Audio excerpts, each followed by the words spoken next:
আজকে বরমশাই চিকেনের সাথে সাথে বেশ কিছুটা পরিমাণে স্টমাকও নিয়ে চলে এসেছে। ও কিন্তু চিকেন মাটনের সাথে সাথে চিকেনের স্টমাকও খুবই ভালো খায়। আর তোমরা তো জানোই আমি যখনই কিছু রান্না করি সেটা তোমাদের সাথে আমি শেয়ার করি। বেশ কিছুদিন আগেই আমি তোমাদের সাথে মুরগির গিলেমেটের রেসিপি শেয়ার করেছিলাম। সেই ভিডিওতে তো তোমরা আমাকে অনেক পরিমাণে ভালোবাসা দিয়েছো, কিন্তু অনেকেই আমাকে আবার বলেছো যে এইসব আবার কে খায়, একদম বাজে লাগে খেতে। যাই হোক, আমার আর আমার বরমশাইয়ের কিন্তু মুরগির গিলেমেটে খেতে খুবই ভালো লাগে। অনেক কথা হলো, এবার চলো রান্নাটা শুরু করা যাক। তোমরা তো দেখলেই প্রথমেই আমি স্টমাকগুলোকে ভালো করে ধুয়ে রেখেছিলাম।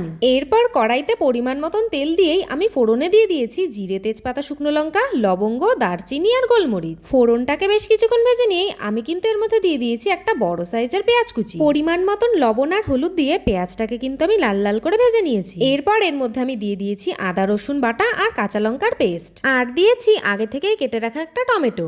সমস্ত কিছু কিন্তু আমি এবার ভালো করে বেশ কিছুক্ষণ ধরে নেড়েচেড়ে কষিয়ে নিচ্ছি। আর জানো তো, এই গ্রেভিটার টেস্ট আরো বাড়িয়ে তোলার জন্য আমি কিন্তু এর মধ্যে বেশ কিছুটা পরিমাণে কাজু বাদামের পেস্টও অ্যাড করেছিলাম। আর এখন আমি এর মধ্যে একে একে দিয়ে দিচ্ছি পরিমাণ মতন জিরে গুঁড়ো, ধনে গুঁড়ো, চিকেন মশলা আর বেশ কিছুটা পরিমাণে চিনি। এই সমস্ত কিছু কিন্তু আমি ভালো করে নেড়েচেড়ে কষিয়ে নিচ্ছি। আর মশলাটা ভালো করে কষানো হয়ে গেলে আমি কিন্তু এর মধ্যে দিয়ে দিচ্ছি আগে থেকেই ধুয়ে রাখা স্টমাকগুলোকে। আমি কিন্তু স্টমাকগুলোকে হালকা উষ্ণ গরম জল দিয়ে ধুয়ে নিয়েছিলাম।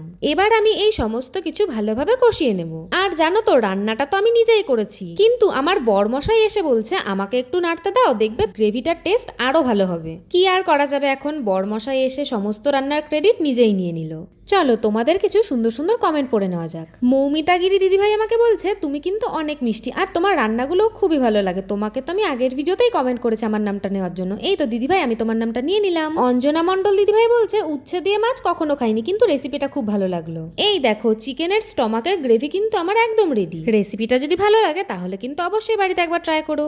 আজকের মতন এইটুকুই। তোমরা সবাই ভালো থেকো, সুস্থ থেকো। চলে আসবো নতুন আর একটা রান্নার ভিডিও নিয়ে। তো চলো সবাইকে টাটা।